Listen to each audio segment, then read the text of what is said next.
Assalamualaikum warahmatullahi wabarakatuh.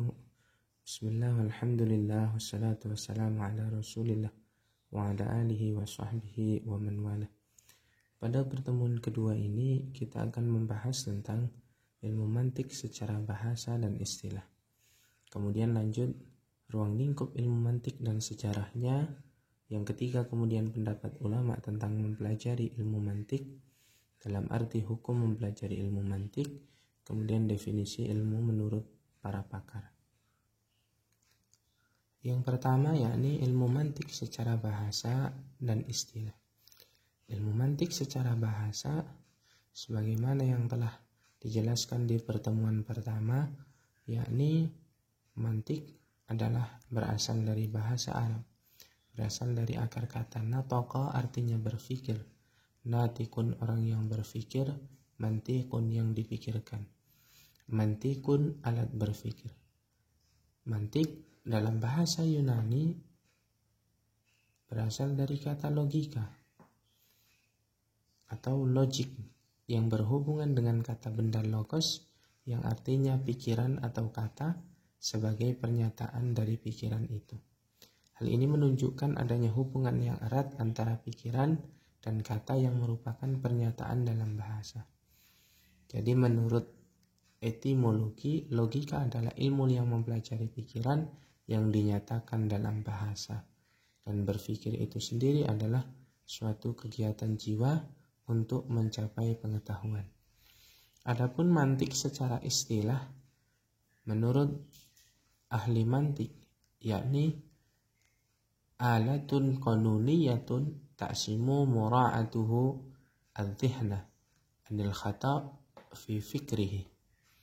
Artinya mantik atau ilmu mantik adalah suatu alat yang berisi aturan-aturan di mana dengan menjaganya dapat melindungi hati dari kesalahan berpikir.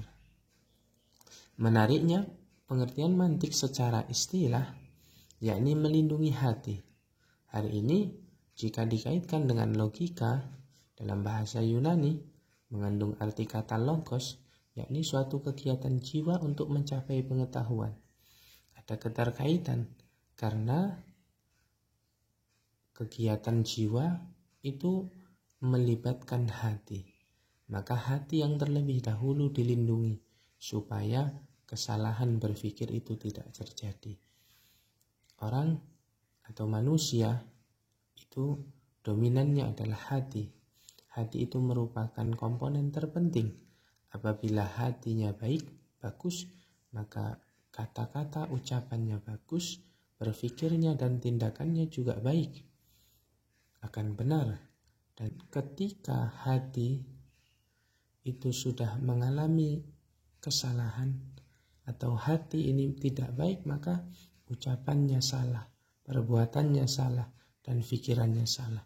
Maka sejalan dengan pengertian bahwa hati atau logika merupakan suatu kegiatan jiwa untuk mencapai pengetahuan, secara istilah yang dilindungi adalah hati, karena hati merupakan komponen terpenting dari semua aktivitas jiwa untuk mencapai pengetahuan itu sendiri. Itulah pengertian daripada mantik secara bahasa dan mantik secara istilah. Keduanya ada keterkaitan karena kegiatan jiwa melibatkan antara hati dan pikiran untuk mencapai suatu pengetahuan itu sendiri. Yang selanjutnya adalah ruang lingkup kajian ilmu mantik dan sejarahnya.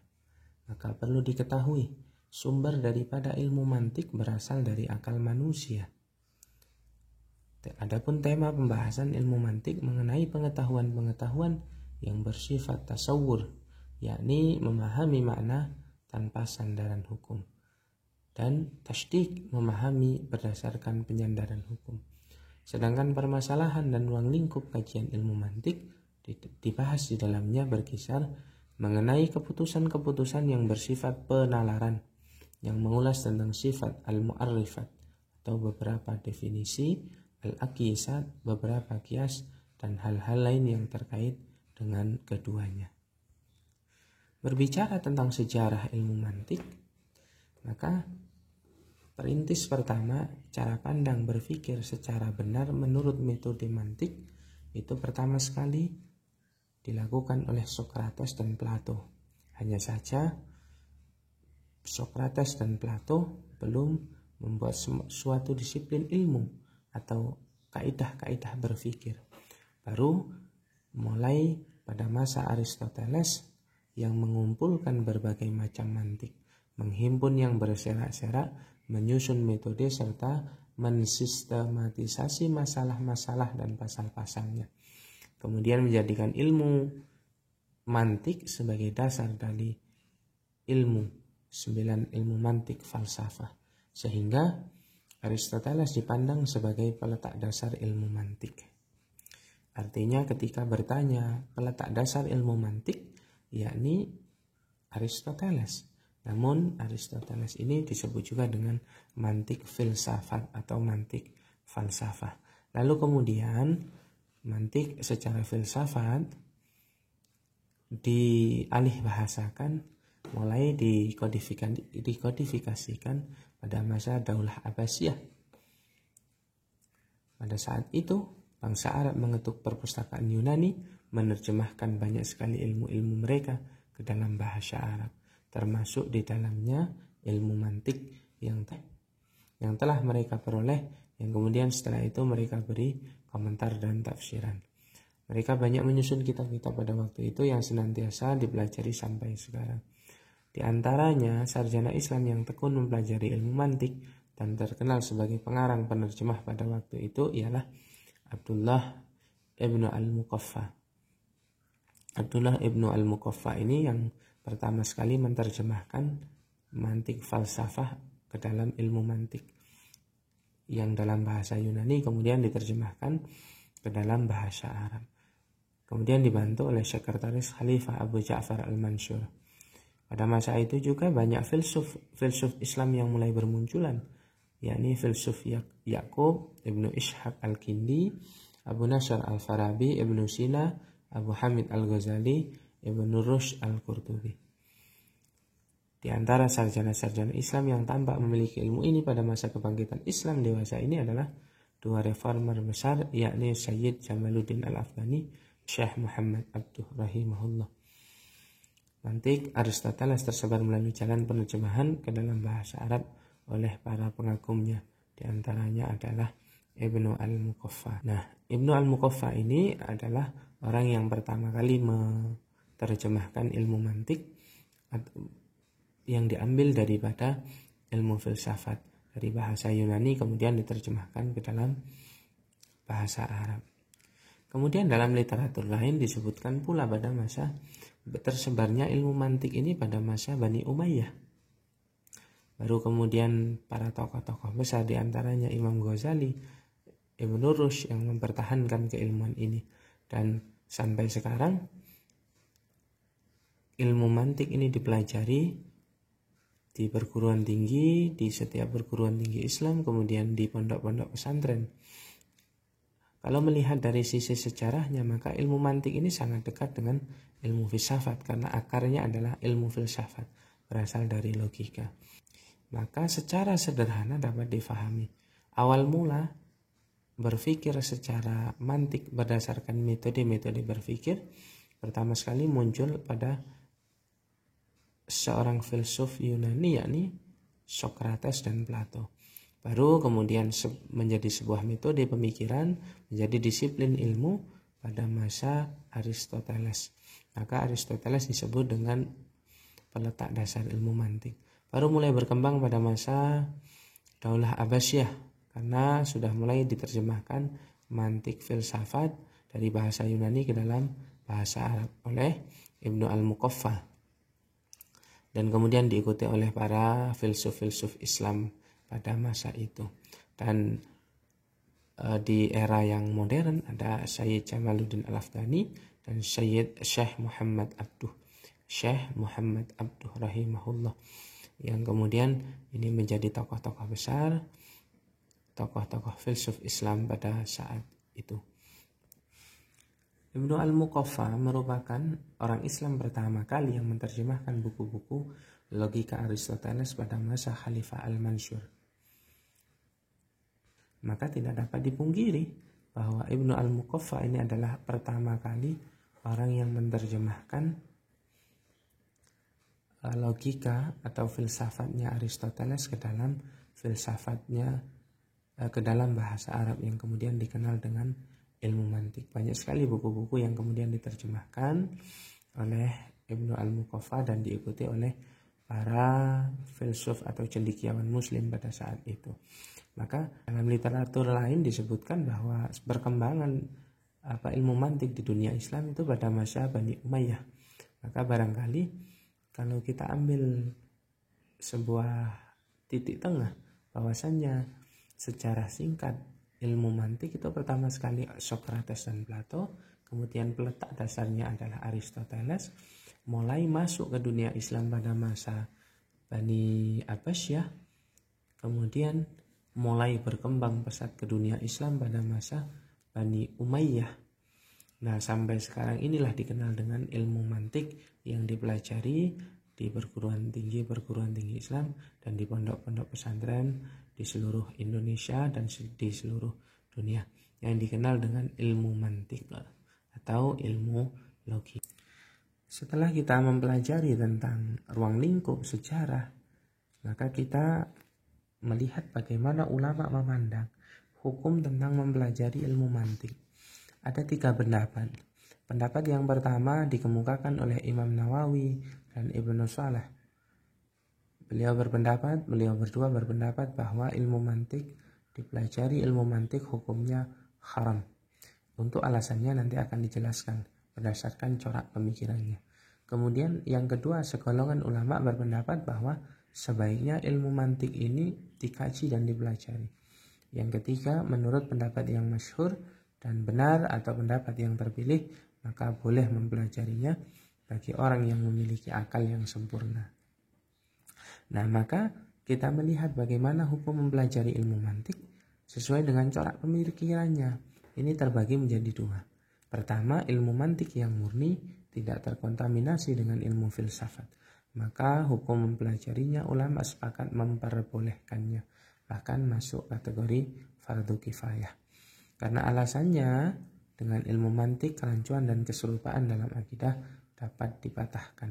Kecuali bagi mereka yang sudah tidak membutuhkan ilmu ini karena dapat membentengi diri dengan kemuliaan hati dan watak yang sehat, dibimbing oleh iman dan ketakwaan kepada Allah Subhanahu wa taala, seperti para sahabat, tabi'in, mujtahid dan para pengikut. Yang selanjutnya, ilmu mantik yang terkontaminasi dengan filsafat atau ilmu mantik yang ada masuk dicampuri oleh keilmuan filsafat. Maka ulama terbagi menjadi 3. Nah, hukum yang 3 ini berdasarkan corak pemikiran yang dimaksud adalah ilmu mantik yang terkontaminasi dengan filsafat. Golongan pertama memvonis haram seperti Imam Taqiyuddin Ibnu Umar, Abu Umar Utsman bin As-Salah atau dikenal dengan Ibnu Salah, dan Imam Abu Zakaria Yahya bin Syaraf An-Nawawi yang dikenal dengan Imam An-Nawawi, mengharamkan mempelajari ilmu mantik yang terkontaminasi dengan ilmu filsafat karena kekhawatiran beliau, yakni bagi orang yang mendalami ilmu ini akan terpengaruh hatinya dengan akidah yang menyimpang seperti akidahnya Mu'tazilah. Ini menurut Imam Nawawi dan Imam Ibnu Salah. Yang kedua, golongan kedua berpendapat sunnah dipelopori oleh Al-Ghazali atau dihukumi mustahab atau dianjurkan, dan para pengikutnya Imam Ghazali. Bahkan Imam Ghazali berkata saking pentingnya kita belajar mantik, maka beliau mengungkapkan barang siapa yang belum mempelajari ilmu mantik maka keilmuannya belum dapat dipertanggungjawabkan. Hal ini karena orang tersebut belum bisa membedakan ilmu yang sahih atau ilmu yang rusak. Yang ketiga, golongan ketiga bahwa hukum mempelajari ilmu mantik adalah boleh, mubah bagi orang yang akalnya sempurna dan membiasakan diri dengan mempelajari Al-Quran dan Sunnah. Artinya orang yang akalnya sempurna kemudian dibentengi dengan akidah berdasarkan Quran dan Sunnah, sehingganya tidak dapat menyimpang. Walaupun ilmu mantik puri dengan ilmu filsafat, maka karena dibentengi oleh Quran dan Sunnah, maka akan selamatlah akidahnya dari akidah yang menyimpang. Namun bagi orang yang bodoh, orang yang akalnya kurang, maka terlarang, hukumnya haram mempelajari ilmu mantik ini, karena akan sulit membentengi diri dari akidah yang sesat dan mudah terpengaruh. Juga bagi orang yang cerdas akan tetapi tidak dibentengi dengan Al-Quran dan Sunnah, akan mudah tergelincir dalam pemikiran akidah yang sesat. Contoh beberapa kitab, contoh salah satu kitab yang di ilmu mantik atau ilmu logika yang disusupi ajaran filsafat, yakni Tawali'ul Baydawi. Namun kitab yang masih murni yakni Mukhtasar As-Sanusi dan As-Samsiyah. Selanjutnya setelah dijelaskan tentang ruang lingkup kajian, pengertian mantik secara bahasa dan istilah, kemudian kesamaan antara pengertian mantik menurut bahasa Yunani, logika, yang kemudian merupakan kegiatan jiwa untuk mencapai pengetahuan, dengan istilah bahwa mantik melindungi hati dari kesalahan berpikir, maka sejarahnya juga sudah diuraikan. Maka sekarang kita masuk pada salah satu pembahasan awal atau pengantar awal tentang pembahasan dalam ilmu mantik, yakni ada yang disebut dengan ilmu.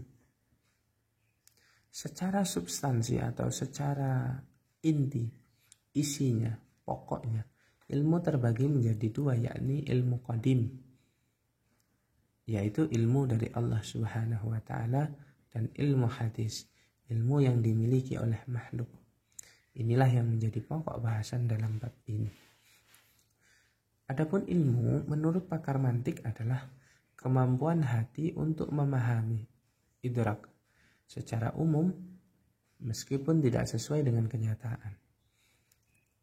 Dalam hal ini mencakup dzan, dugaan, jahal murakkab, kebodohan berlapis, menggambarkan penyandaran hukum yang dihayalkan, tasawur an-nibat al-maskukah wa al-mutahawwamah. Kemudian dalam pengertian lain yaitu suatu gambaran, yakni dalam pengertian lain ilmu menurut pakar mantik yaitu suatu gambaran yang tertangkap di dalam hati, baik dalam bentuk kenyataan, dugaan maupun kebodohan. Pengertian idrak pada makna ini adalah tercapainya sebuah makna secara sempurna di dalam hati.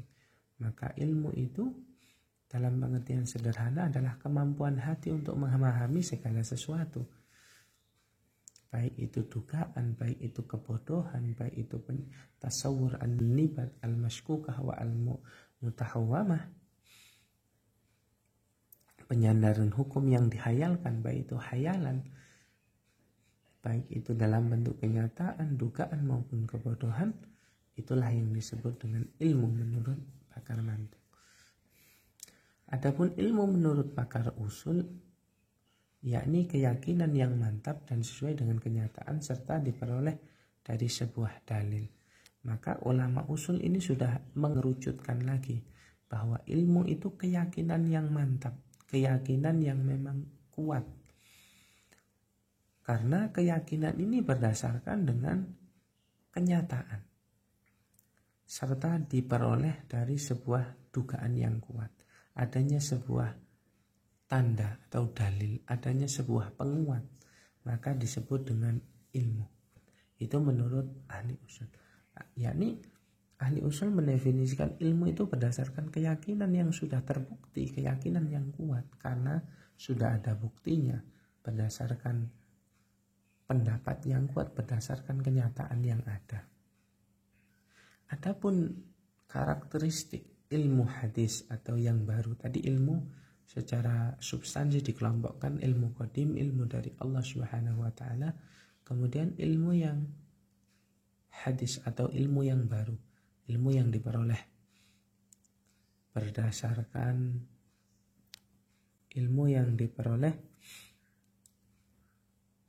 atau ilmu yang dimiliki oleh makhluk, itu disebut dengan ilmu hadis. Maka ilmu hadis ini kemudian dikelompokkan lagi menjadi dua macam, yakni tasawur, konsepsi, terbagi menjadi tasawur nadhari, konsepsi perhitungan.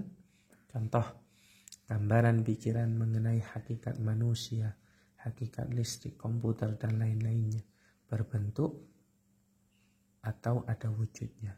Kemudian tasawur dzaruri, konsepsi, aksiomatis.